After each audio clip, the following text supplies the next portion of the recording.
Assalamualaikum warahmatullahi wabarakatuh.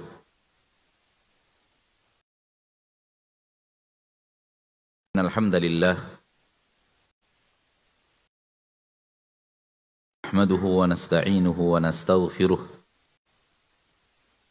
Na'udzu billahi min syururi anfusina wa min sayyiati a'malina. Man yahdihillahu fala mudilla lahu. من يضلل فلا هادي له أشهد أن لا إله إلا الله وحده لا شريك له وأشهد أن محمدا عبده ورسوله صلى الله عليه وعلى آله وأصحابه ومن تبعهم بإحسان إلى يوم الدين وسلم تسليما كثيرا. Amma ba'd.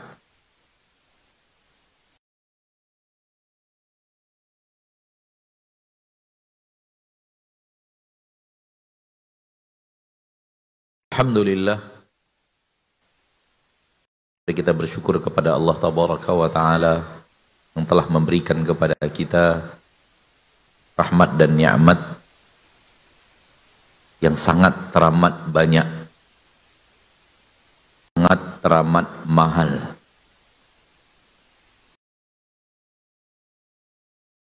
Nikmat-nikmat yang sangat teramat mahal dan sangat teramat banyak itu Allah berikan kepada kita setiap hari. Satu saja dari nikmat yang sangat teramat mahal itu, satu saja, itu tidak bisa digantikan posisinya oleh emas walau sebesar Masjid Raya Kisaran.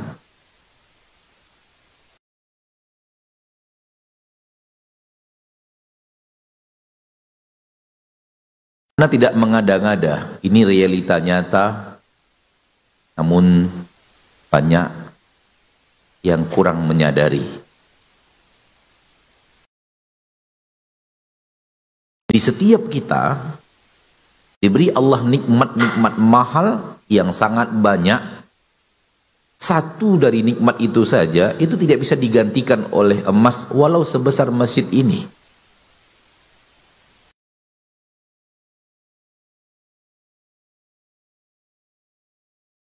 Ini bukan kalimat motivasi saja, tapi murni kenyataan. Ustaz, kenapa saya tidak merasakannya? Karena pertama mungkin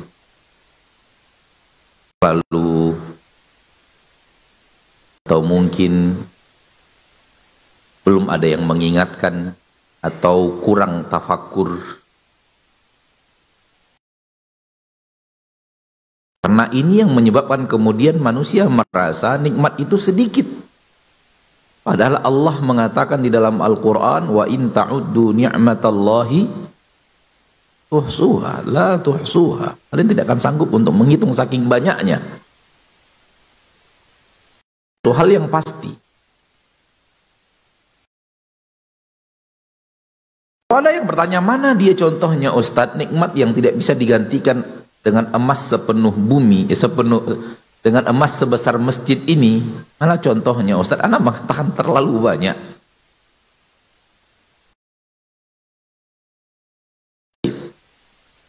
Bisakah emas sebesar Masjid Raya Kisaran ini sebagai pengganti jantung? Bisa. Paru-paru, ginjal, tulang, usus, darah. Ada orang yang nggak akan ada ya, tapi kalau ada orang mau membeli semua tulang-tulang yang kita pakai setiap hari ini dengan emas sebesar Masjid Raya, mau jual tidak? Mau jual tidak? Mau istikharah dulu? Atau nggak perlu istikharah? Nggak perlu istikharah kan? Untuk menentukan, bawa pulang emasmu. Aku lebih membutuhkan tulang dibanding emas sebesar masjid bukan karangan, ini realita nyata. Darah yang kita gunakan setiap hari, bahkan ketika kita tidur dia tidak berhenti bekerja, bisa digantikan oleh emas sebesar Masjid Raya ini. Nih, saya beli seluruh darahmu, ambil nih emas sebesar Masjid Raya, disedotlah semua darah kita untuk dipindahkan ke tubuh keluarganya. Mau kita?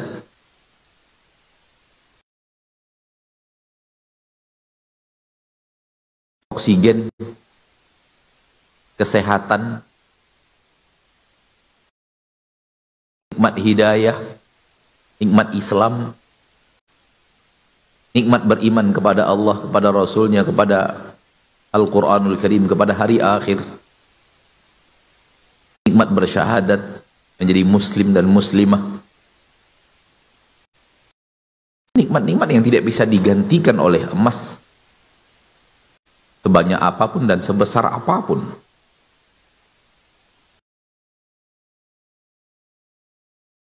Semoga Allah Tabaraka wa Ta'ala menjadikan kita hamba yang pandai melihat besarnya nikmat Allah yang kita gunakan setiap hari, agar lahir sifat syukur. Karena sifat syukur itu hanyalah buah dari mahirnya kita melihat nikmat. Yang tidak mahir melihat nikmat, sulit baginya untuk bersyukur. Maka mari kita berlatih dan terus berlatih untuk menjadi hamba yang pandai melihat nikmat-nikmat Allah Tabaraka wa Ta'ala. Bahkan tidur, nikmat yang tak bisa digantikan oleh harta sebanyak apapun, tak bisa digantikan oleh jabatan setinggi apapun.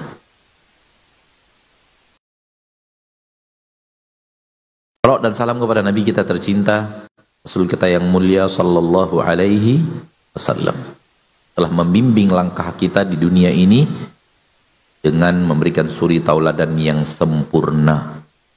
Tak ada kurang, tak ada cacat, tak ada salah.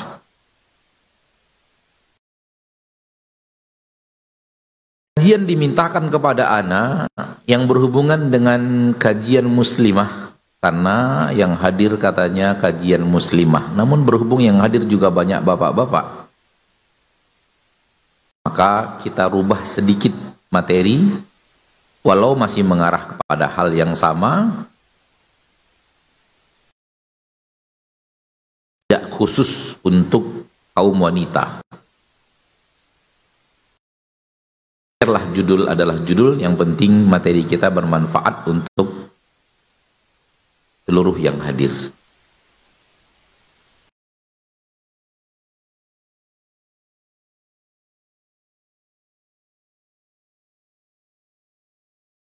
Ma'asyiral muslimin, ma'asyiral muslimat,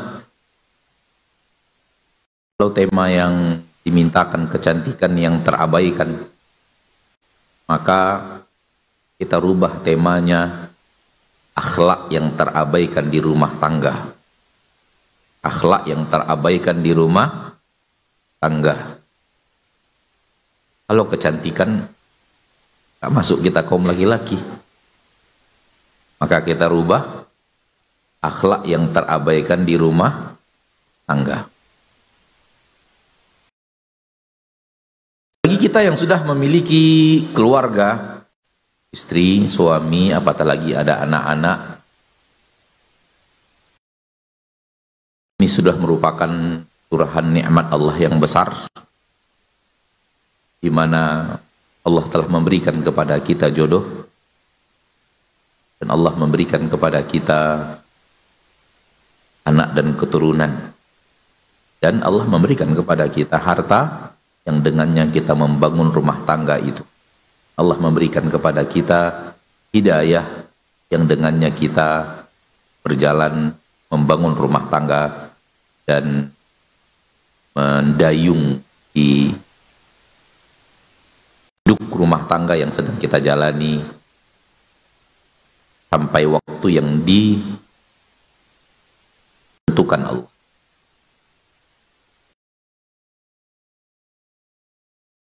Adanya pasangan hidup Semua kita tahu bahwa itu adalah tanda-tanda kekuasaan Allah. Ayat yang sangat masyhur, terutama ketika adanya pernikahan dibacakan, bahkan sering ditulis di surat undangan. Firman Allah dalam Al-Quran surat Ar-Rum ayat 21. Wa min ayatihi an khalaqa lakum min anfusikum azwaja litaskunu ilaiha wa ja'ala bainakum mawaddatan wa rahmah inna fi dzalika laayatin liqaumin yatafakkarun. Di antara tanda-tanda kebesaran Allah adalah menjadikan untuk kalian dari jenis kalian sendiri, maksudnya sesama manusia, dari jenis sama-sama manusia, azwajan, pasangan-pasangan. Untuk lelaki ada wanita, untuk suami ada istri, untuk istri ada suami, sesama manusia. Min anfusikum. Ini dalil bahwa tidak boleh terjadi pernikahan antara manusia dan jin. Karena Allah menciptakan pasangan itu dari jenis masing-masing. Jin sesama jin, manusia sesama manusia. Para ulama khilaf dengan apakah itu mungkin terjadi. Namun para ulama sepakat haram. Haramnya manusia kawin dengan jin atau jin kawin dengan manusia, itu haram. Berdalilkan berdasarkan dalil ayat ini dan beberapa ayat yang lain bahwa pasangan itu harus dari jenis masing-masing. Namun para ulama khilaf tentang kemungkinan bisa. Bukan khilafnya di titik boleh atau tidak boleh. Sebagian mengatakan bisa, sebagian mengatakan tidak bisa, namun semuanya sepakat nggak boleh. Untuk apa rumah tangga ini, jodoh ini, litaskunu ilaiha, agar kalian tenang dan tentram di sisi pasangan itu. Inilah dia sakinah.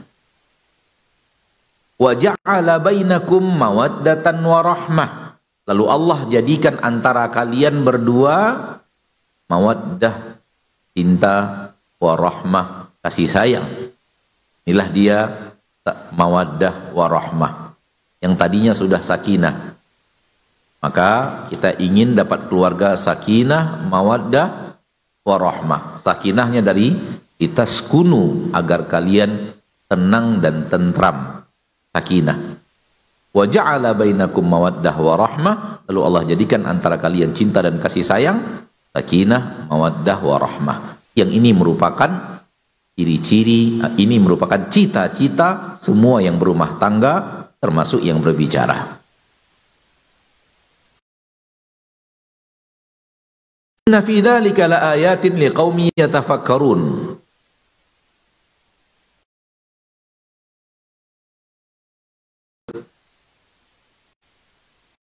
Min ayatihi an khalaqa lakum min anfusikum azwajan litaskunu ilaiha wa ja'ala bainakum mawaddatan wa rahmah inna fi dzalika laayatin liqaumin yatafakkarun. Itu adalah merupakan tanda-tanda kebesaran Allah untuk kaum yang berfikir. Maka target semua orang yang beriman membangun rumah tangga itu adalah sakinah, mawaddah, warahmah. Namun pernahkah kita tahu bahwa dalam ayat lain dalam surat Al-Ahzab ayat 28 dan 29 Allah berbicara tentang landasan rumah tangga Islam yang benar.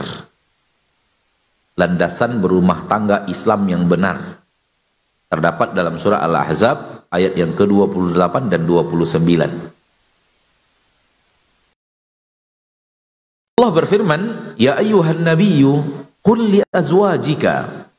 Wahai Nabi, katakan kepada istri-istri Anda, "In kuntunna turidnal hayatad dunya wa zinataha." wahai istri-istriku, sekiranya kalian menginginkan kehidupan dunia dan perhiasannya, fata'alaina umatti'kunna wa usarrihkunna sarahan jamila. Mari kemari, aku berikan kepada kalian perhiasan dunia itu. Aku berikan kepada kalian mata'ul hayatid dunia, perhiasan kehidupan dunia yaitu harta. Akan tetapi wa usarrihkunna sarahan jamila, aku akan berpisah dengan kalian, aku akan bercerai dengan kalian dengan perceraian yang baik. Wa in kuntunna turidna Allah wa rasulahu wad daral akhirah. Namun apabila kalian, istri-istriku, menginginkan Allah, Rasulnya, dan kampung akhirat, fa innallaha a'adda lil muhsinati minkunna ajran 'azima. Maka sesungguhnya Allah telah menyiapkan untuk kalian ganjaran yang sangat besar di akhirat. Di kampung akhirat Allah telah siapkan untuk kalian ganjaran yang sangat besar. Di dalam surga Allah sudah siap kenikmatan tiada tara, ganjaran yang sangat besar, pahala yang sangat besar, kenikmatan yang sangat besar. Ini adalah pondasi berumah tangga dalam agama Allah. Pondasi berumah tangga dalam agama Allah tidak serta-merta harta. Tidak hanya kecantikan dan kegantengan. Tidak juga karena hal-hal lain. Namun inilah dia fondasi yang harus dengannya kita bangun rumah tangga kita. Inginkan dalam rumah tangga itu agar mendapatkan ridho Allah, menjalankan sunnah Rasulullah, dan inginkan agar mendapatkan tempat di surga Allah. Itu dia, wa in kuntunna turidnallaha. Apabila dalam rumah tangga ini bersamaku kalian inginkan Allah, kalian inginkan ridho Allah, kalian inginkan anugerah dari Allah, kalian inginkan menggapai bertemu dengan Allah di surga Allah tabaraka wa ta'ala, wa rasulahu, yang kalian inginkan adalah Rasul. Rasulnya bukan lain itu. Dan yang kalian inginkan adalah wad daral akhirah, kampung akhirat. Jadi berumah tangganya seorang muslim adalah tujuannya ingin mendapatkan ridho Allah, ingin menjalankan sunnah Rasulullah bersama pasangannya, dan ingin bersama-sama ke surga Allah.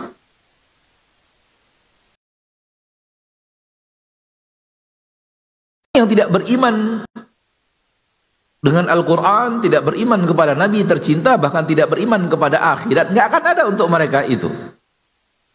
Maka kehidupan mereka hanya kehidupan zahir, dan zahir itu latar belakangnya adalah harta, tahta, innova.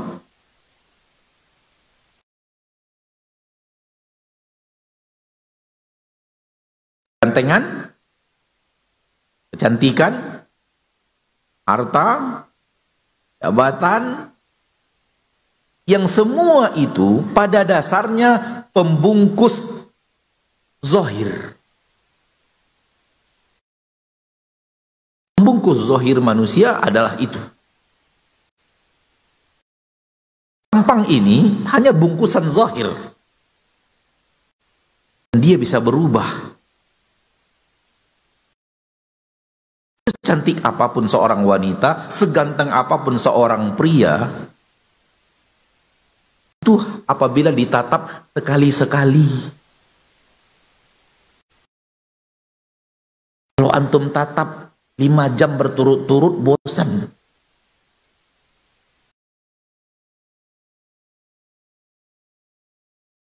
Tahun pertama atau pertama kali ana sampai di Danau Maninjau, tahun sekian, pertama kali dalam hidup anak sampai ke Danau Maninjau. Walaupun anak orang Bukit Tinggi, tapi besar di Riau dan malas jalan-jalan, nggak suka safar, sehingga sampai ke Danau Maninjaunya sudah berkeluarga. Lalu kami berhenti di kedai kecil.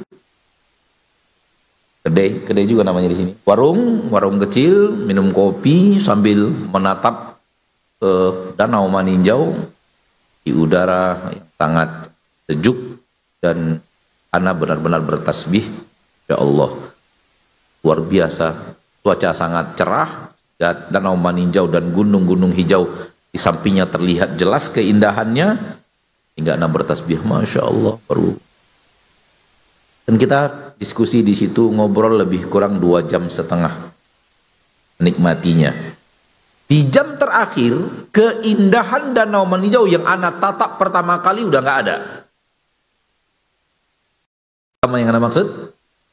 Indah yang tadi terlihat indah danau itu, keindahan yang luar biasa Danau Maninjau itu sudah hilang setelah 2,5 jam duduk.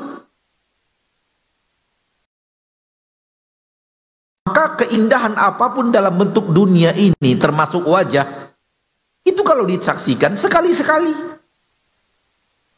Kalau ditatap terus nggak ada lagi indahnya. Ayolah, kemana coba?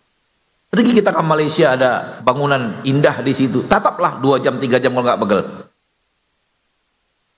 Pergilah ke Burjul Khalifah di Dubai. Duduk di situ 2 jam 3 jam, lihat menara Khalifah itu. Kalau masih terlihat indahnya, gak sama dengan indah pertama kali kita lihat.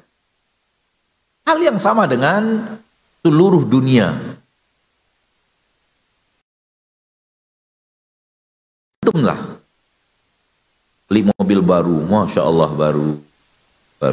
Coba duduk dalam mobil itu 3 jam gak keluar-keluar. Hilang itu indahnya mobil. Hal yang sama. Kenapa? Karena dunia pada dasarnya, murni dunia pada dasarnya membawa kepada kejenuhan. Apapun yang bersifat dunia, pada akhirnya membuat jenuh, termasuk kegantengan, ketampanan, kecantikan, termasuk kekayaan, termasuk apapun itu. Dunia itu kalau antum turutkan, titik poin ujungnya adalah bosan. Karena itu, ma'asyiral muslimin, Allah tabaraka wa ta'ala Rabbul Izzati wal Jalalah tidak menjadikan pondasi rumah tangga itu kecuali sesuatu yang bukan murni dunia. Ingin mencari ridho Allah, ingin menegakkan sunnah Rasulullah sallallahu alaihi wasallam, dan ingin dapatkan tempat di surga. Dan hal yang berhubungan dengan agama menghilangkan kejenuhan. Sifat agama, sifat akhirat nggak membawa jenuh. Oleh karena itu, sebenarnya kadang-kadang ketika kita pengajian, kita tahu bahwa materi ini sudah sering dibawakan ustadz-ustadz lain. Masalah sabarkah, masalah syukurkah, masalah rumah tanggakah, masalah yang lainkah. Tapi coba lihat, tak ada yang namanya bosan. Materi itu sudah diulang-ulang, diulang-ulang. Kenapa? Itulah dia agama. Agama membawa kepada hal yang tidak membosankan. Siapa di antara kita yang bosan baca Al-Fatihah? Cobalah. Dan siapa di antara kita yang bosan mendengarkan Al-Fatihah, mendengarkan surat Al-Ikhlas, surat Al-Kafirun dibacakan? Cobalah. Kita tidak ingin jauh-jauh. Oleh karena itu, dalam rumah tangga, fondasinya adalah agama. Ma'syaras syabab, wahai sekalian para pemuda, pemudi, man istata'a minkumul ba'ata falyatazawwaj. Barang siapa di antara kalian yang sudah mampu untuk menikah, menikahlah. Kenapa? Karena itu membuat kalian lebih jauh daripada maksiat. Ya? Untuk ibadah. Ibadah itu membuat kita jauh dari maksiat karena kita mengejar akhirat. Hal yang sama ketika Nabi mengatakan tungkahul mar'atu li arba'. Mayoritas wanita dinikahi karena 4. Disebabkan 4 poin. Karena kecantikannya, karena keluarganya, karena hartanya, dan karena agamanya. Carilah wanita yang dinikahi karena agama.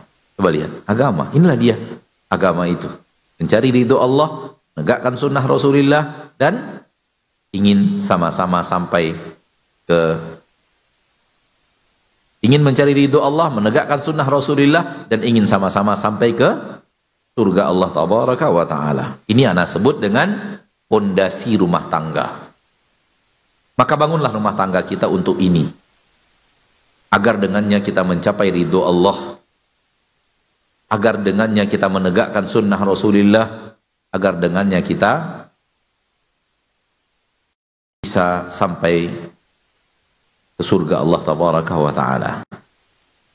Karena Nabi SAW mengatakan, seorang apabila sudah menikah, maka telah sempurna setengah agamanya.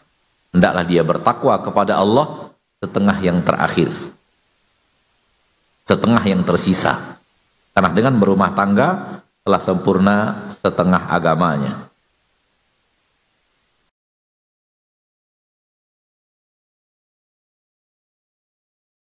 Kita tinggalkan ini, kita masuk kepada manusia ini terbagi 2. Zahir dan sifat. Zahir adalah yang tadi, hartanya, ketampanan, kecantikannya, dari keluarganya, mungkin pejabat, punya jabatan, itu hanya bungkusan zahir. Itu hanya bungkusan zahir. Namun itulah manusia. Ada lagi bungkusan, ada lagi sesuatu yang sifatnya tidak zahir, yaitu akhlak, sifat. Dan itulah yang ada di dalam agama itu. Itulah yang ada di dalam agama.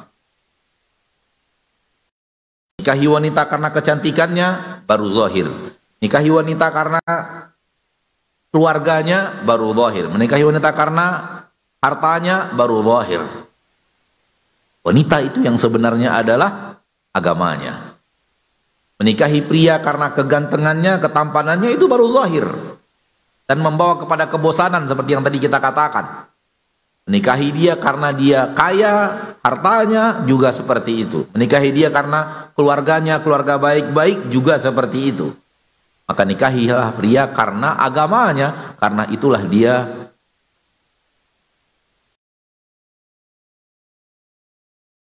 sebuah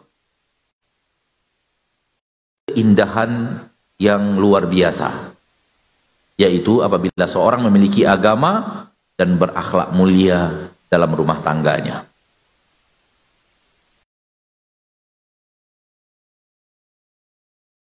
Kita tahu ada orang-orang yang wajahnya ganteng tapi akhlaknya jelek. Dan akhlak yang jelek itu menghilangkan kegantengan yang ada di wajahnya. Kita akan benci dengan wajah yang ganteng itu ketika kita menemukan akhlaknya apa? Jelek. Maka keindahan itu terbagi 2. Indah dalam tampilan zahir, jasmani, jasad, dan indah dalam tampilan batin, itulah dia agama. Maka dalam rumah tangga hendaklah kita saling menjaga akhlak. Suami menjaga akhlaknya kepada istrinya, istri menjaga akhlaknya kepada suaminya. Karena itulah keindahan rumah tangga yang sebenarnya. Di saat masing-masing memberikan akhlak yang terbaiknya kepada pasangannya. Faedahnya adalah, kalau Anda orang baik, kalau akhlak Anda mulia, maka orang yang pertama kali merasakan indahnya akhlak Anda adalah orang yang terdekat dengan Anda. Dan tidak ada orang lebih dekat kepada Anda lebih daripada suami Anda sendiri, lebih daripada istri Anda sendiri. Betul atau tidak? Kalau Anda orang baik, yang pertama kali merasakan baiknya dirimu, baiknya akhlak adalah orang terdekat. Oleh karena itu, syahadat suami kepada istri, syahadat istri kepada suami sering menjadi syahadat yang terjujur. Kenapa? Karena dia berinteraksi paling dekat dengan orang tersebut. Orang yang paling kenal siapa saya, ya istri saya. Dan orang yang paling kenal siapa istri saya, ya saya. Begitu kira-kira. Kenapa? Karena kedekatan yang luar biasa yang telah dibangun di atas rumah tangga ini membuat kita tahu siapa dia sebenarnya. Kalau ada kekurangan, kita pun tahu kekurangannya. Tak ada yang tahu kekurangan suami lebih daripada istri, tak ada yang tahu kekurangan istri lebih daripada suami. Kenapa? Saking dekatnya. Saling sering berinteraksinya. Sehingga ketika seseorang istri memuji akhlak suaminya, berarti dia orang yang berakhlak mulia. Ketika seorang suami memuji akhlak istrinya, berarti dia orang yang berakhlak mulia. Kalau yang memuji orang jauh, dia tidak tahu siapa Anda. Dia bisa saja salah. Dia bisa saja tak tahu siapa dirimu yang sebenarnya. Akan tapi itu akan sulit untuk Anda sembunyikan dari manusia terdekat dalam dirimu, yaitu suami dan istri, yaitu pasangan kita. Di antara akhlak berumah tangga untuk menjaga kemuliaan itu adalah firman Allah di dalam Al-Quran surah Al-Baqarah, persis setelah Allah tabaraka wa ta'ala bicara puasa. Dan masih dalam bahasan puasa juga Allah tabaraka wa ta'ala berfirman, "Uhilla lakum lailatas siyamir rafathu ila nisaikum hunna libasul lakum wa antum libasul lahunna." Ini akhlak berumah tangga dalam ayat ini yang harusnya kita wujudkan. Hunna libasul lakum, mereka wanita-wanita itu adalah pakaian untuk kalian wahai para suami, wa antum libasul lahunna, dan kalian adalah pakaian untuk mereka mereka para istri. Ini akhlak berumah tangga yang jangan diabaikan. Ini akhlak berumah tangga yang harusnya kita wujudkan. Dan orang yang mahir mewujudkan ini akan memiliki akhlak luar biasa di dalam menjalankan rumah tangganya, yaitu dia berperan sebagai pakaian bagi istrinya dan istrinya berperan bagaikan pakaian bagi suaminya. Apa makna pakaian?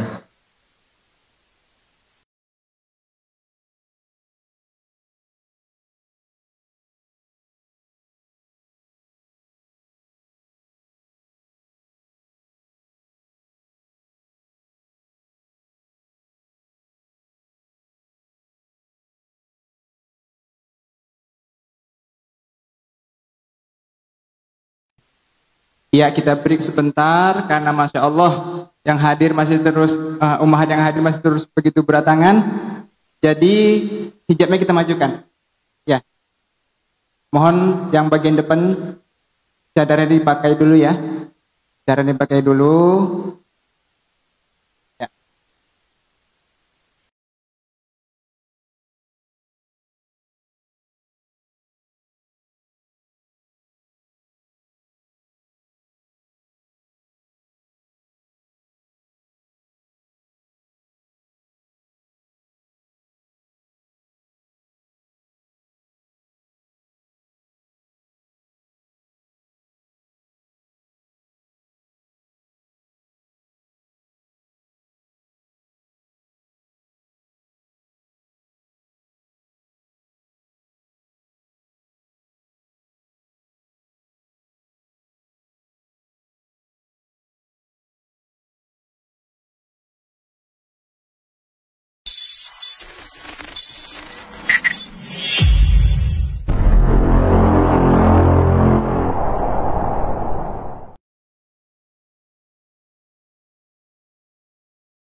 Hunna, mereka istri-istrimu adalah pakaian bagi dirimu wahai para suami, dan kalian wahai para suami adalah pakaian bagi istri kalian.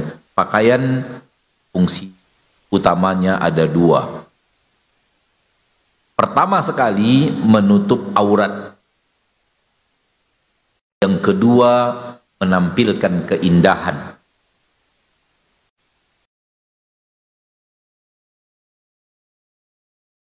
Maka pakaian yang dimaksud di dalam ayat adalah tutup aurat suami kalian. Aurat yang dimaksud adalah aib dan kekurangan. Tutup aib istri kalian. Jangan sampai orang tahu aib dan kekurangannya karena kita pandai menutupnya. Aib dan kekurangan itu bagaikan aurat. Karena kalau orang tahu, kalau terlihat oleh orang lain, maka akan mendatangkan malu. Terbongkar aibnya, orang akan malu. Nampak auratnya, orang akan malu. Pakaian menutupi itu. Inilah tugas suami istri. Istri kepada suaminya, suami kepada istrinya. Anda sebagai suami, tutup aurat istrimu. Tutup aib istrimu, jangan sampaikan ke orang, siapapun orang itu. Kalau Anda sebagai seorang istri, tutup aib suami. Jangan justru aib suami keluarnya dari lisan kita. Ketika kita menikah, bukankah kita menikah dengan manusia? Dan sifat manusia adalah kullu bani Adam khata'.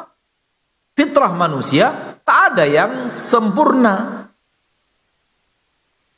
Pasti memiliki kesalahan. Kullu bani Adam khata'. Semua bani Adam adalah orang yang berbuat salah. Maka siapapun yang akan menjadi istri kita, siapapun yang akan menjadi suami kita, itulah sifatnya. Karena dia manusia. Manusia itu punya khilaf, punya salah, punya kekurangan. Manusia tidak ada yang sempurna. Namun aib dan kekurangan itu adalah menyuruh kita untuk bersabar, mencari ridho Allah. Begitu yang diperintahkan Rasulullah, dengannya kita sampai ke surga Allah. Harapannya.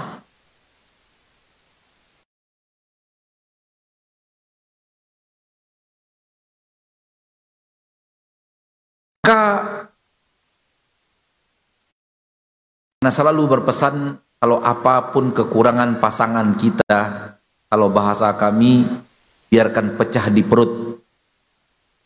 Nggak tahu kalau di sini ada istilah itu. Ada istilah itu? Ada, alhamdulillah, berarti sama-sama. Biar habis di badan kita, orang lain nggak tahu. Kalau pecah di perut, orang lain bisa lihat. Setiap rumah tangga ada masalah. Karena setiap istri dia melihat kekurangan suaminya, setiap suami melihat kekurangan istrinya. Biarkan dipecah di perut Anda, jangan sampai orang lain tahu. Kalau ataupun orang lain akan tahu, jangan dari dirimu.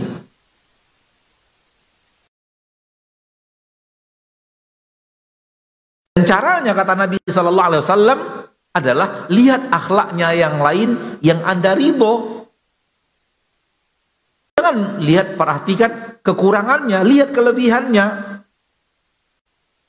Karena manusia ada kekurangan, ada kesalahan, pun pasti dia memiliki kelebihan. Maka arahkan pandangan kepada kelebihan, bukan kepada kekurangan. Hadis sahih Imam Muslim, Nabi SAW mengatakan, la yafraku mu'minun mu'minatan. Seorang lelaki mukmin tidak akan membenci total seorang wanita mukminah. Kenapa? Fa in kariha minha khuluqan, apabila ada budi pekertinya yang dia tidak suka, radiya minha ukhra, pasti ada lain yang membuat dia ridho. Kalau dia memiliki melihat kekurangan, pasti ada kelebihan. Maka dalam berumah tangga, tajamkan melihat kelebihan pasangan. Jangan tajamkan melihat kekurangan pasangan. Ini akhlak dalam berumah tangga yang yang diajarkan syariat. La yafraku mu'minun mu'minah. Seorang lelaki mukmin tak akan membenci total wanita mukminah. Tak akan. Dia tidak akan adil kalau itu yang dia lakukan. Kenapa? Ini mukmin, ini mukminah, ada kekurangan, ada juga kelebihan. Fa in kariha minha khuluqan, kalau ada akhlaknya yang dia tidak suka, radiya minha ukhra, pasti ada akhlak lain yang dia ridho, yang dia suka dari istrinya. Hati ya para suami ya. Ini khusus ini. Jangan sekali-kali karena melihat kekurangan istri, akhirnya membenci total istrinya. Anda tidak adil dalam menilai. Bukankah dia juga punya kelebihan?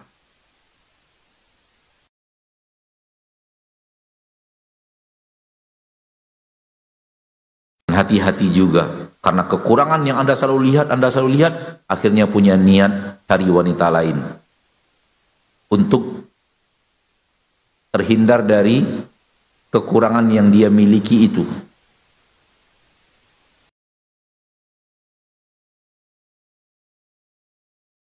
Saya nikah lagi aja karena istri saya yang pertama begini.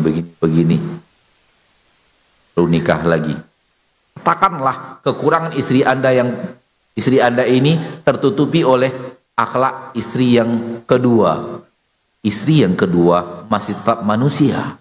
Dia punya kelemahan lain lagi.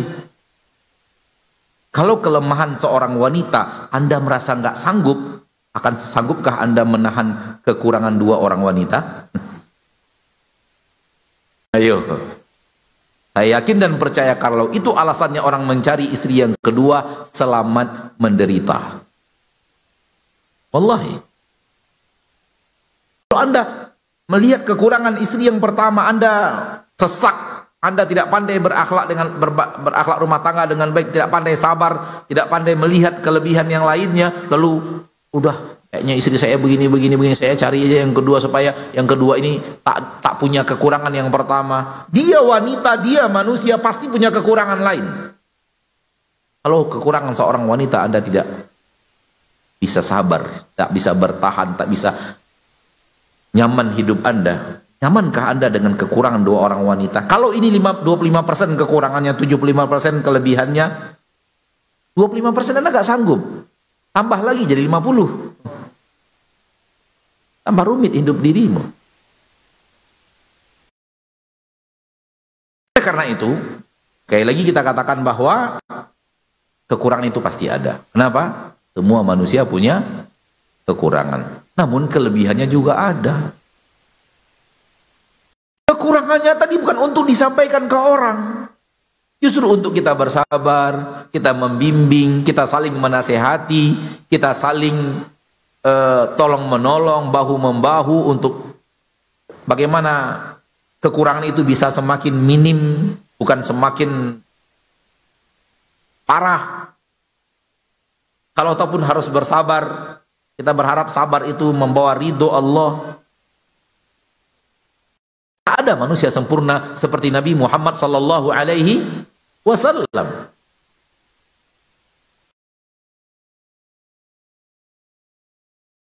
Siapa yang bisa memiliki kesempurnaan?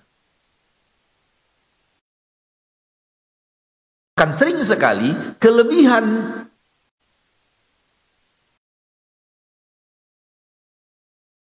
juga kadang-kadang membawa masalah. Contoh, suami kita terlalu kaya. Kelebihan kan itu? Ternyata karena terlalu kaya diincar banyak wanita. Menjadi kekurangan. Terlalu ganteng. Justru karena terlalu ganteng membuat kadang-kadang kelebihan itu menjadi, kalau tidak pandai memanfaatkannya sesuai dengan yang diridhoi Allah tabaraka wa taala, bisa menjadi petaka. Ini akhlak yang pertama. Akhlak yang kedua dalam rumah tangga adalah saling menasehati. Nah, tujuan berumah tangga agar sama-sama menegakkan sunnah Nabi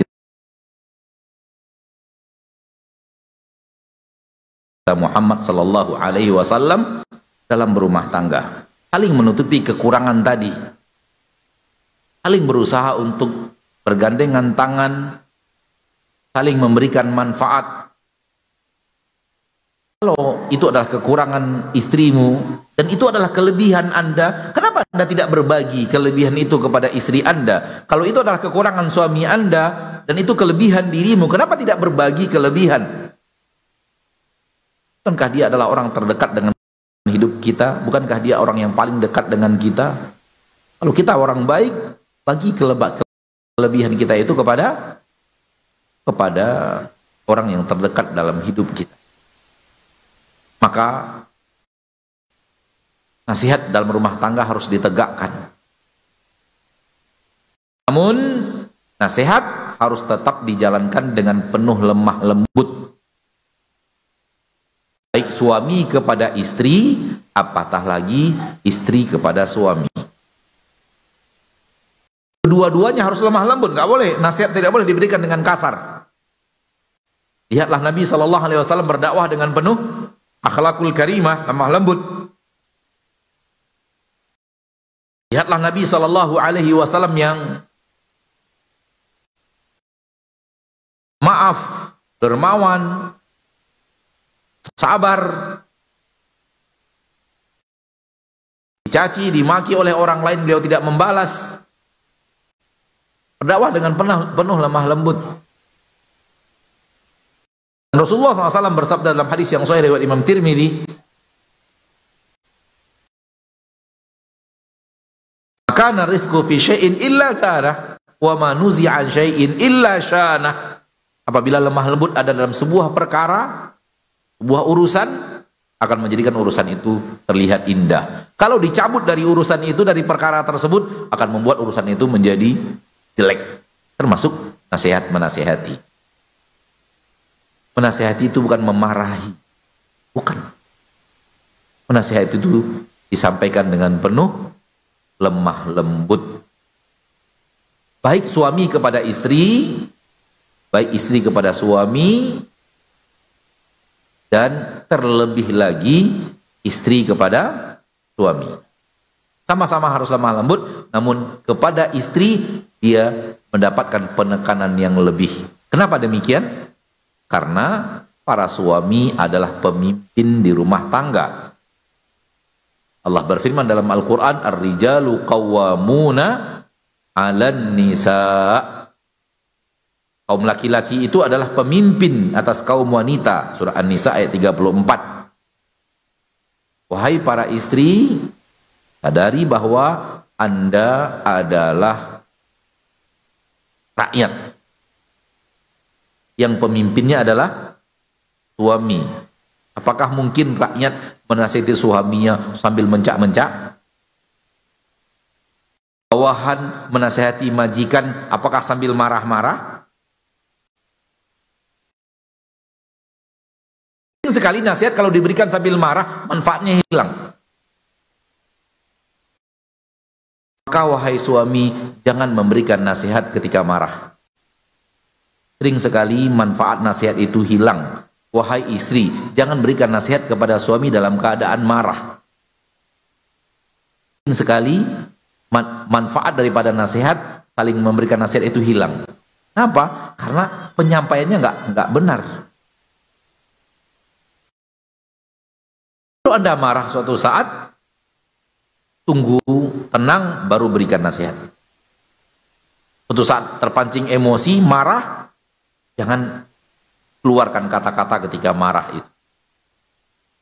Tunggu dulu tenang, tunggu dulu kondisi emosinya sudah hilang, sudah reda, kondisinya sudah nyaman, baru berikan nasihat yang berhubungan dengan sesuatu yang tadi memancing emosi kita. Kalau dilanjutkan marah, bisa jadi syaitan menunggangi marah kita untuk mengucapkan hal-hal yang akhirnya membuat kita menyesal dalam rumah tangga itu. Dan ini suatu hal yang memang disaksikan dengan nyata. Kalau kita tidak kontrol emosi, lalu ngomong marah-marah, maka sering sekali setelahnya kita menyesal. Lama ini pernah kita ditelepon oleh seorang ikhwan pada subuh, Ustadz mau jumpa, penting sekali. Ya udah, silakan datang. Kenapa? Karena nyesal Ustadz. Hari malam kami bertengkar suami istri, kalau saya marah-marah saya menjatuhkan talak 3. Baru tadi malam talak 3-nya, subuh udah nyesal. Penyebab apa? Penyebab ngomong ketika emosi. Nah, si istri ngelayani. Jadilah itu pertengkaran itu. Wallahi, wahai para suami, wahai para istri, ketika pasangan Anda tiba-tiba emosi, jangan lawan, biar aja. Sampai dia reda, baru berikan nasihat. Jangan dilawan ketika marah itu.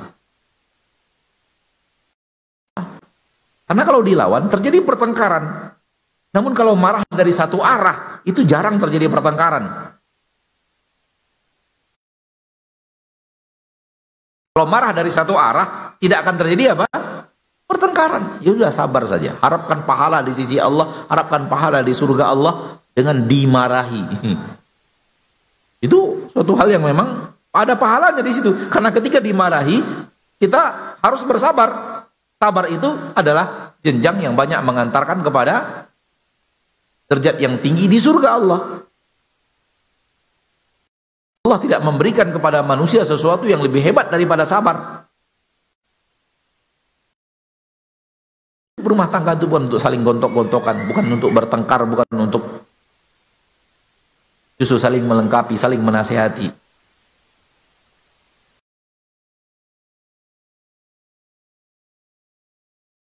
Maka sampaikan nasihat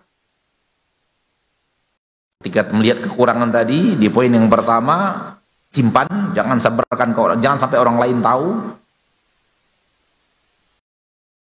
Kedua, nasihati. Namun menasihatinya harus dengan lemah lembut. Dan suami harus menasihati dengan lemah lembut. Kalau suami yang menasihati, apatah lagi kalau istri yang kemudian tampil menasihati suami. Kenapa? Karena suami bagi istri adalah pemimpin. Allah yang menjadikan pemimpin. Bukan kita sebagai lelaki ini, wah saya pemimpin loh. Tidak begitu. Namun Allah yang telah menjadikan kita pemimpin kaum wanita. Maka wanita harus menyadari bahwa suaminya adalah kepala rumah tangganya. Dan dia harus lemah lembut lebih kepada suaminya dibanding terbalik. Sama-sama dituntut lemah lembut, namun kepada istri lebih. Kepada istri lebih ketika menasihati.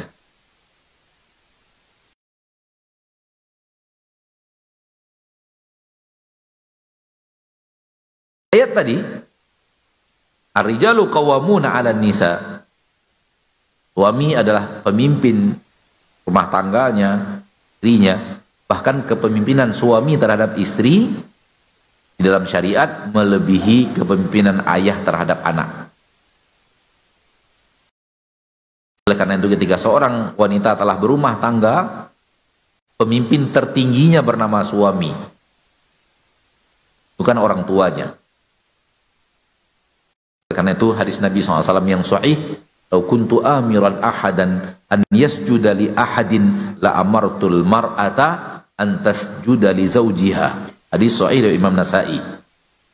Sekiranya kata Nabi, aku memerintahkan seseorang sujud kepada seseorang, saya yang aku perintahkan adalah seorang istri sujud kepada suaminya, bukan anak kepada orang tuanya, bukan. Inilah besarnya kepemimpinan suami di depan istrinya dalam syariat Islam. Kalau akan diizinkan, nggak diizinkan, Rasul tidak diizinkan memberikan itu. Namun kalau diizinkan, Rasul tidak menyuruh anak sujud kepada orang tuanya, tapi menyuruh istri sujud kepada suaminya. Ini menunjukkan kepemimpinan suami terhadap istrinya lebih tinggi di dalam syariat Allah dibanding ayah terhadap anaknya yang sudah menikah. Karena itu, hadirkan itu bahwa dia adalah pemimpin saya yang harus saya hormati. Akhlak khusus suami kepada istri adalah sangat penyayang. Dan akhlak khusus istri kepada suami adalah patuh dan taat. Hai para suami, Allah Tabaraka wa Ta'ala menjadikan dirimu pemimpin agar engkau sayang kepada rakyatmu. Dan rakyat terdekat adalah istri dan anak-anak. Maka rakyat untuk disayangi, bukan untuk yang lain. Maka kewajiban para suami adalah sayangi, sayangi, sayangi, sayangi istrimu. Dan wanita sebagai rakyat, kewajiban rakyat kepada pemimpin adalah patuh dan taat. Maka taati, taati, taati suami. Yang diperintahkan Allah di dalam syariat. Sang suami disuruh sayangi, sayangi, sayangi istri, dan si istri disuruh apa? Taati, taati, taati suami. Dan Allah dan Rasulullah SAW menjadikan taatnya istri kepada suami sebagai salah satu syarat masuk surga dari pintu manapun yang diinginkan. Di sahih Nabi SAW bersabda, "Idza shallatil mar'atu khamsaha wa shamat syahraha wa hafizat farjaha wa ata'at ba'laha qila laha udkhulil jannah min haitsu abwabil jannati syi'ti." Riwayat Imam Ahmad, Imam Ibnu Majah dan yang Ibnu Hibban dan yang lainnya. Apabila seseorang wanita telah sholat 5 waktu, dia telah puasa Ramadan, dan dia telah menjaga kemaluannya, tidak berzina, tidak khianat kepada suaminya, dan apabila dia telah taat kepada suaminya, dikatakan kepada wanita tersebut, masuklah engkau ke surga dari pintu manapun yang engkau inginkan. Allahu Akbar, kemuliaan yang luar biasa. Kemuliaan yang luar biasa. Masuk surga bukan sekedar masuk surga, tapi masuk surga pintunya kita yang milih. Bukan Allah yang menentukan, wahai fulan masuk pintu ini, fulan masuk, enggak. Apabila disempurnakan 4 poin ini, 4 sebab ini, maka wanita masuk surga dari pintu manapun yang dia suka. Dia yang memilih masuk pintu mana. Syarat yang pertama apa?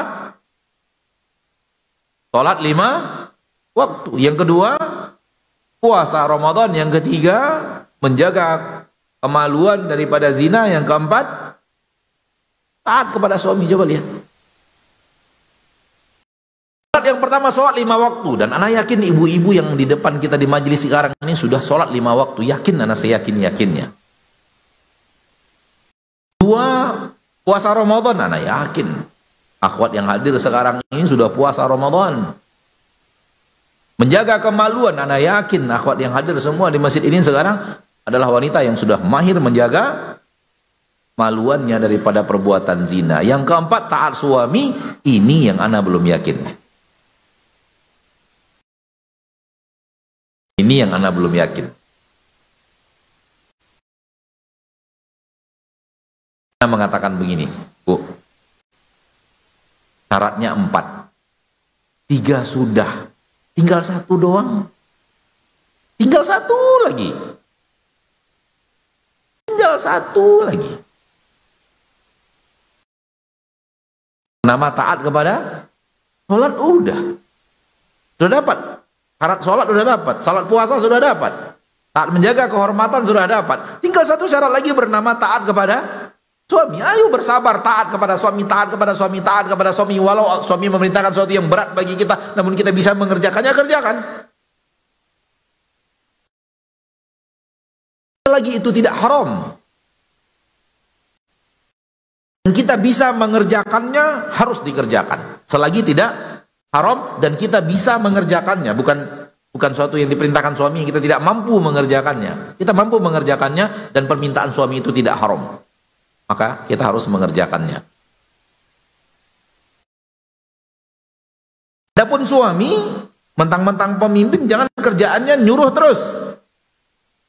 Dia harus menyayangi istrinya, membantu istrinya, meringankan beban istrinya, membantu di rumah.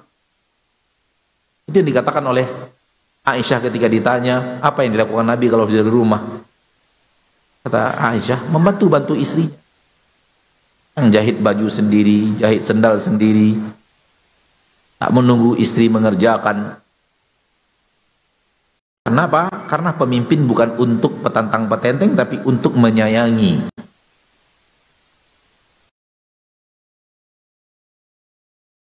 Ketaatan adalah inti akhlak yang luar biasa istri kepada suami, dan sayangnya lelaki kepada wanita adalah inti daripada akhlak seorang suami kepada istri.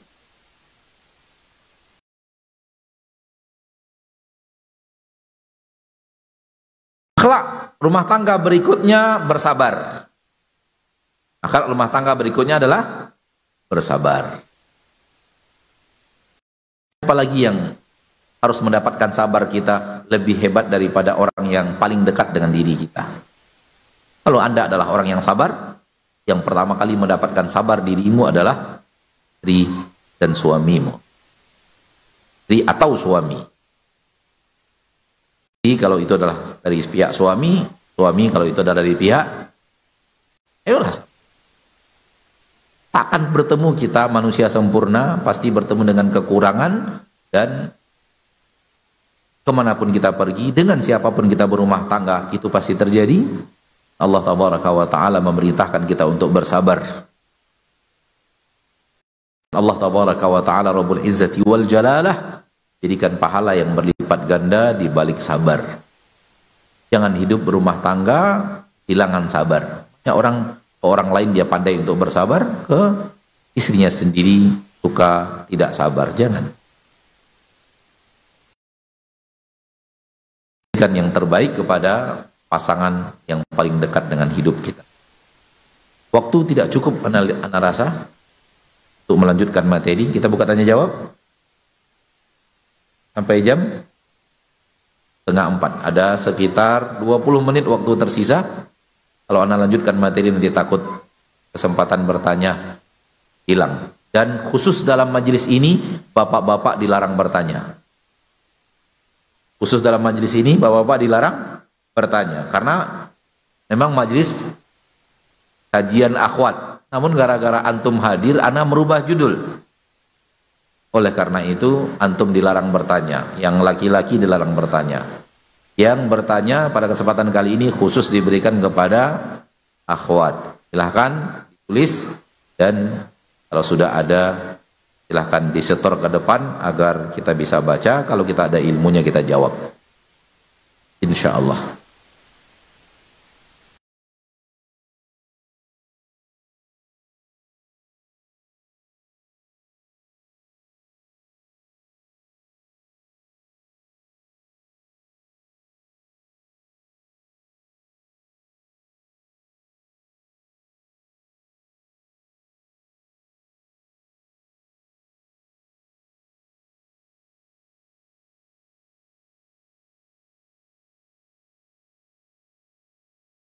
Sambil menunggu pertanyaan, kita sampaikan persaksian Anas bin Malik tentang akhlak Rasul di rumah tangganya.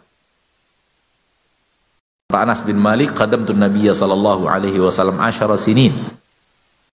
Aku membantu di rumah tangga Rasulullah SAW selama 10 tahun. Maka selama 10 tahun itu saya tidak pernah melihat Rasulullah marah kepada keluarganya. Jadi seumur Anas bin Malik mengetahui rumah tangga Rasul, beliau tidak pernah melihat Rasul marah kepada keluarganya. Lihat akhlak Rasul kita tercinta. Lihat akhlak Rasul kita tercinta dalam rumah tangga. Selama 10 tahun disaksikan oleh Anas bin Malik, Rasul tidak pernah marah. Antum 10 tahun terakhir berapa kali marah? Hah? Kalau Tak terhitung 10 tahun terakhir, pertanyaannya 10 bulan terakhir berapa kali marah? 10 bulan terakhir. Kalau nggak terhitung juga, pertanyaan diturunkan lagi. 10 minggu terakhir, 10 pekan terakhir berapa kali marah? Masih nggak terhitung lagi, turunkan lagi pertanyaannya, 10 hari terakhir. Berapa kali marahnya selama 10 hari terakhir?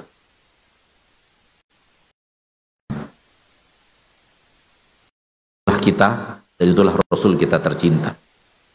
10 tahun Anas bin Malik di rumah tangga Rasul. Anas bin Malik tidak pernah melihat Rasul marah. Itu pun karena Rasul wafat setelah 10 tahun Anas bin Malik di rumah tangganya membantu. Sekiranya Rasulullah hidup lebih panjang usianya, maka tetap Anas bin Malik tidak akan menemukan Rasulullah SAW marah kepada keluarganya. Tak pernah bertengkar. Insya Allah.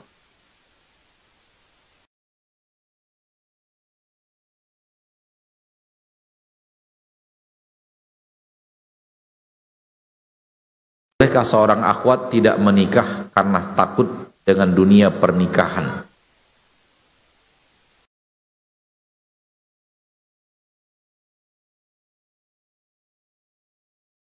Lucu ini ya. Karena lucu, banyak yang tertawa mendengarkannya.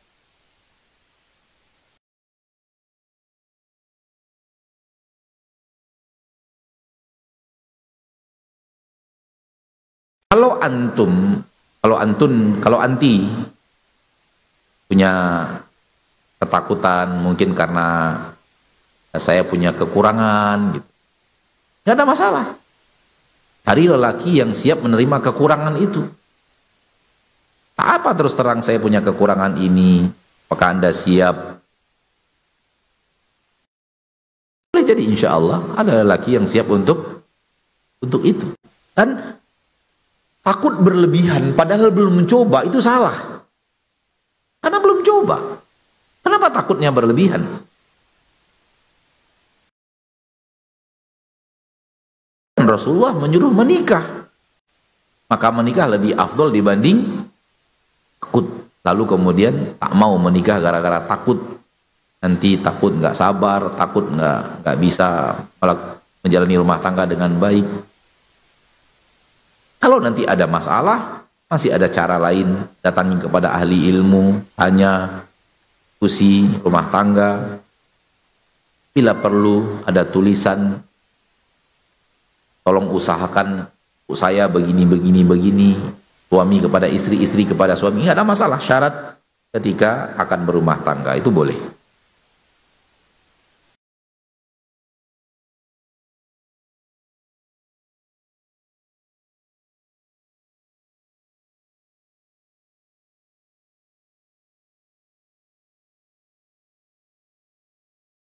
Apakah wanita yang telah bercerai masih bisa masuk surga ke pintu manapun yang dia suka? Allahu ta'ala alam. Rahmat Allah itu luas. Rahmat Allah itu apa? Luas. Ketika dia dulu punya suami, bagaimana sifatnya kepada suaminya? Kalau memang Allah tabaraka wa ta'ala melihat dia adalah wanita yang taat, mudah-mudahan ketaatannya selama berumah tangga membuahkan untuknya hal yang tadi. Rahmat Allah itu luas, jangan disempitkan.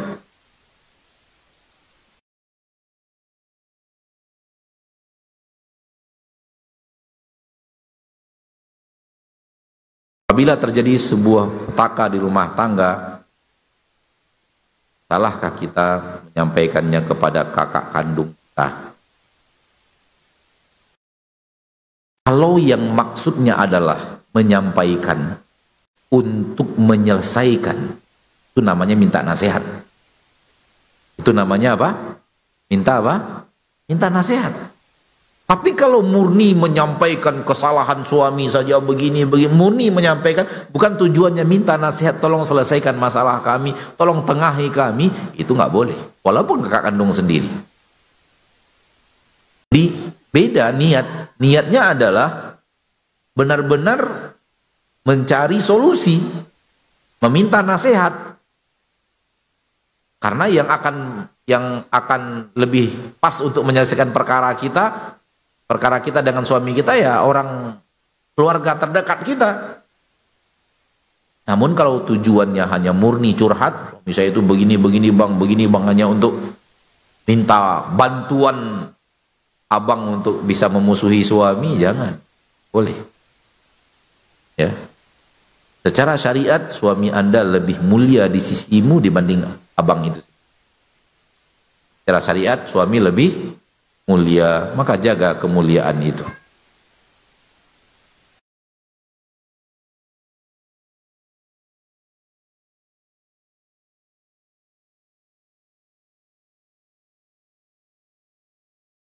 Apakah sah talak yang diucapkan seorang suami ketika dia ucapkan dalam keadaan marah?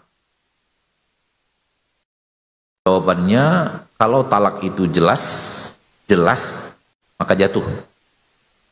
Lafaznya jelas. Sambil marah dia mengatakan, hari ini talak saya jatuhkan. Jelas kan itu? Sambil marah, talak jatuh. Bahkan sambil bergurau pun jatuh. Kalau kalimatnya jelas kalimat talak. Sambil main-main, sambil bergurau, ucapkan kalimat talak yang jelas, yang sharih. Itu talak pun jatuh. Karena talak itu nggak boleh diucapkan main-main, nggak boleh diucapkan sambil emosi. Kalau diucapkan dia jatuh.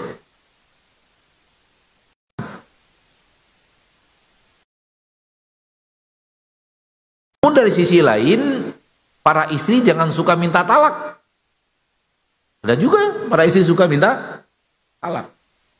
Kalau engkau jantan, ceraikan aku. Gak boleh begitu. Nah, tangga itu dipertahankan sekuat tenaga, bukan dengan mudah untuk dihancurkan dengan talak.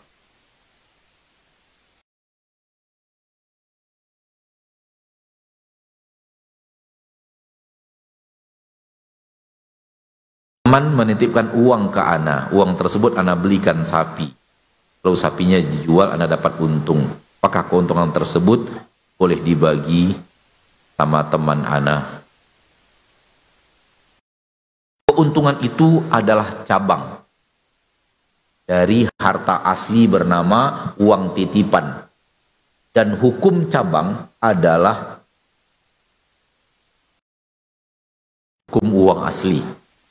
Uang pokok, ada batangnya, ada cabangnya. Cabang itu tidak akan ada kalau tidak ada pokok ini, batang ini. Maka hukum uang cabang yaitu keuntungan adalah uang modal. Dan ketika modal itu punya titipan orang, maka itu milik orang, bukan milik kita.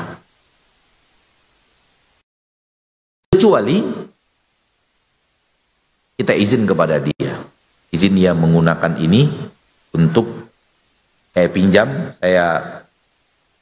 sehingga ketika dipinjamkan, saya pinjam. Kalau sudah pinjam berarti kita sudah bebas untuk menggunakannya. Bukan lagi harta dia, kita sudah pinjam. Harta dia adalah harta dia dalam pinjaman kita. Sejumlah pinjaman dan dikembalikan sejumlah pinjaman. Tapi kalau itu harta titipan, maka apabila dia bercabang, cabang itu hukumnya adalah hukum harta pokok. Kecuali dapat ridho dari yang punya harta pokok. Jangan tidak amanah. Jangan tidak amanah.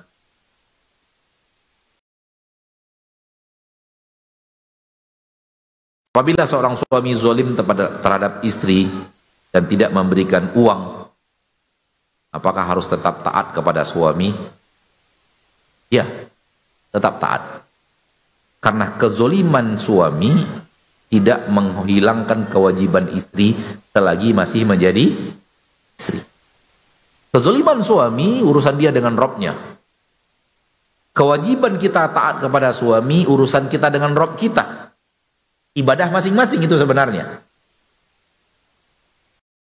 Maka kezoliman suami tidak membuat kita harus membalas kezoliman dengan kezaliman yang sama. Rumah tangga bukan untuk berperang. Nah,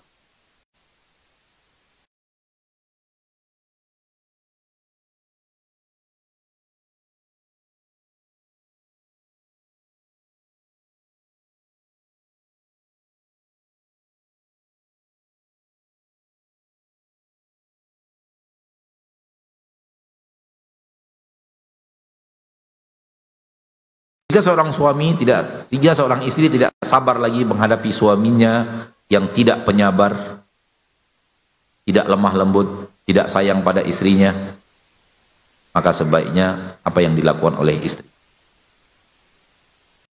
Yang milih dulu siapa ya? Yang milih itu sebagai suami dulu siapa?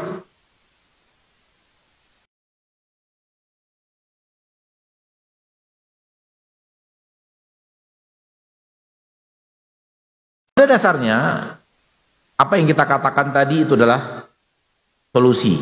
Bersabar, lihat kelebihannya, jangan lihat kekurangannya.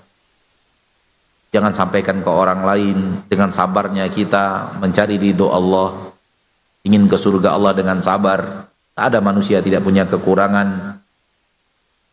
Dia sudah menjadi suami kita. Dan belum tentu kalau kita bercerai, nikah dengan orang lain lebih baik daripada suami kita, itu belum tentu juga. Nah, bersabarlah.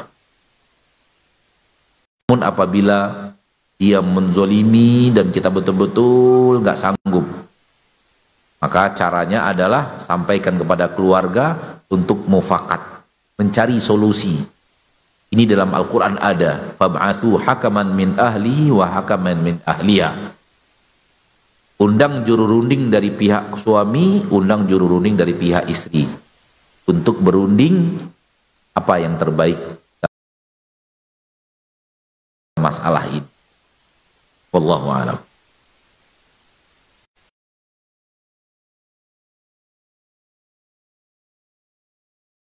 Bagaimana sikap seorang istri kepada suami? Apakah tetap harus patuh sementara suami tidak sayang, tidak sayang, tidak sayang?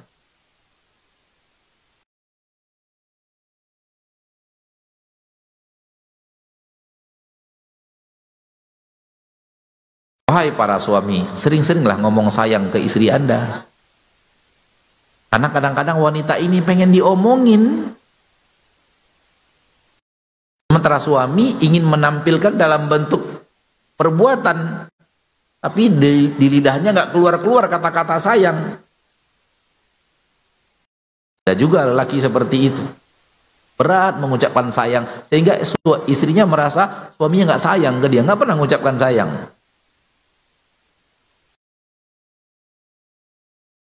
Tapi kalau benar-benar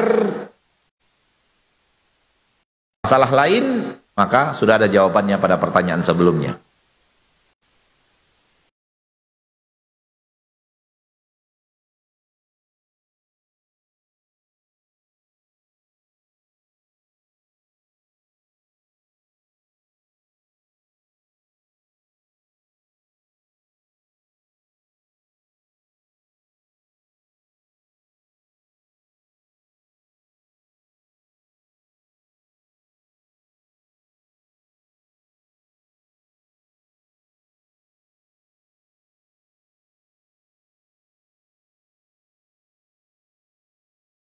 Bagaimana seorang muslim menjaga aib saudaranya?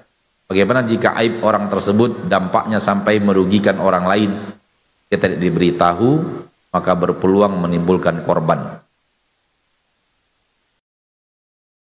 Lagi kita tidak dimintai pendapat, maka kewajiban kita tetap menyimpan aib. Kecuali kalau dimintai pendapat. Maka keluar kita dari bab ghibah. Keluar kita dari bab apa? Ghibah. Apabila seseorang kita tahu punya perangai yang tidak baik dalam berbisnis, misalnya khianat, lalu ada orang yang kenal dengan kita akan berbisnis, tidak perlu kalau dia minta nasihat, kita tidak perlu sampaikan dia pengkhianat dan semacamnya. Namun gak ada masalah kalau hati-hati saja. hati-hati dalam bertindak, hati-hati dalam keuangan, gitu ya. Tidak mesti harus menyampaikan apa? Aibnya. Dia harus menyampaikan aibnya. Nasihat umum juga bisa, mudah-mudahan dia mengerti apa yang kita maksud.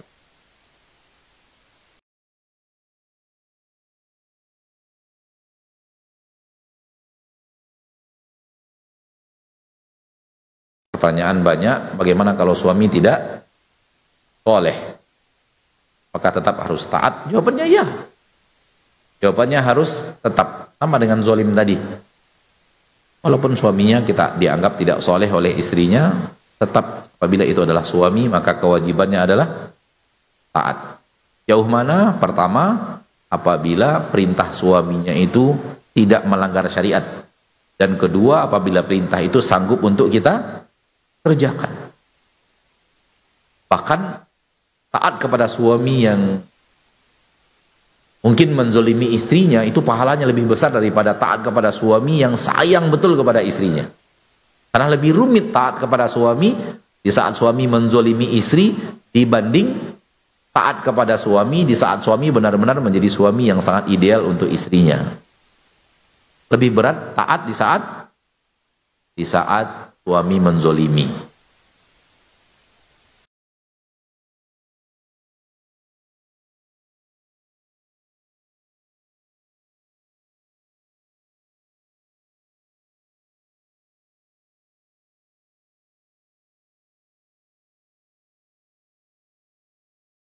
Bagaimana kalau suami sangat keras kepala? Emang kepalanya lembut?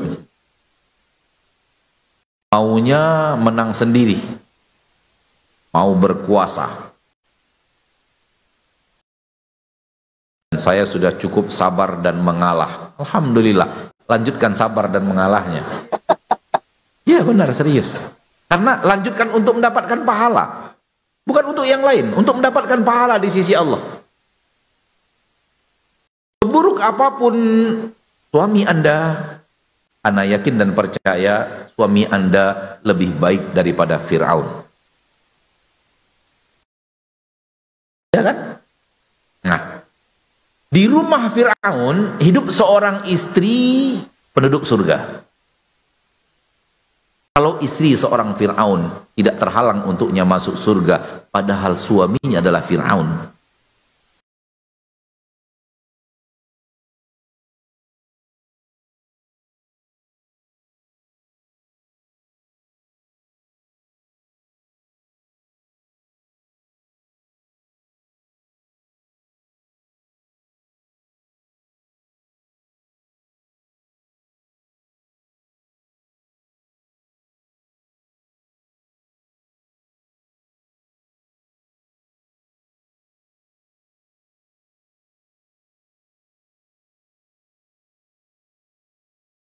Maka kali ini Anda yakinkan seluruh kesalahan suami tadi belum sebanding dengan kesalahan Fir'aun.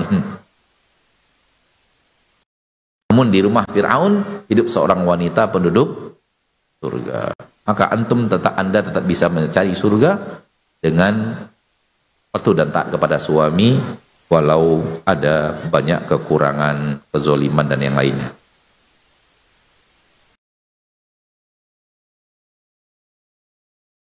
Bagaimana menghadapi suami yang sholatnya masih semaunya, kalau dinasihati ujung-ujungnya bertengkar? Kalau kita tidak membantah, nggak bertengkar. Nasihati lemah lembut, dia marah, kita diam. Nasihati lemah lembut, dia marah, kita diam. Lemah lembut, dia marah, kita diam. Akan bertengkar. Bertengkar kalau kita lawan juga. Makanya kita katakan tadi, kalau sudah salah seorang emosi, yang satunya harus sabar dan diam. Bisa dengan tulisan, bisa dengan WhatsApp, bisa dengan memberikan buku, bisa dengan mengajak pengajian, beraneka ragam cara yang tidak bertengkar.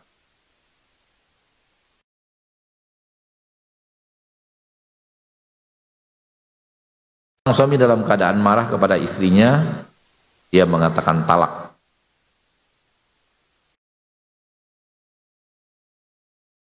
Setelah yaitu suami menyesal dan minta maaf. Sudah rasanya kita jawab kita tadi ya. Sudah kita jawab bahwa talak tetap jatuh. Itu namanya rujuk. Rujuk. Setelah menjatuhkan talak, menyesal, rujuk namanya. Oleh karena itu kalau menjatuhkan talak itu jangan langsung 3.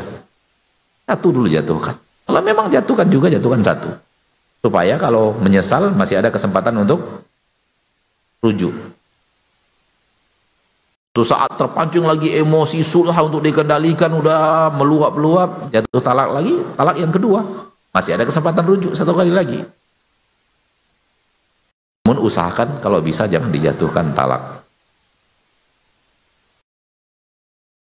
Waktu kita, Bapak Ibu yang dimuliakan Allah, saya ingin menjawab lebih banyak, namun Allah takdirkan waktu kita sampai di sini. Dan semoga Allah Tabaraka wa Ta'ala menjadikan rumah tangga kita rumah tangga yang sakinah, mawaddah, warahmah. Dan itu tidak akan mungkin kecuali kerjasama yang baik antara suami dan istri dengan menjalankan hak dan kewajiban. Semoga Allah wafatkan kita semua di atas husnul khatimah. Subhanakallahumma wa bihamdika asyhadu an la ilaha illa anta astaghfiruka wa atubu ilaik. Walhamdulillahi rabbil alamin. Wassalamualaikum warahmatullahi wabarakatuh.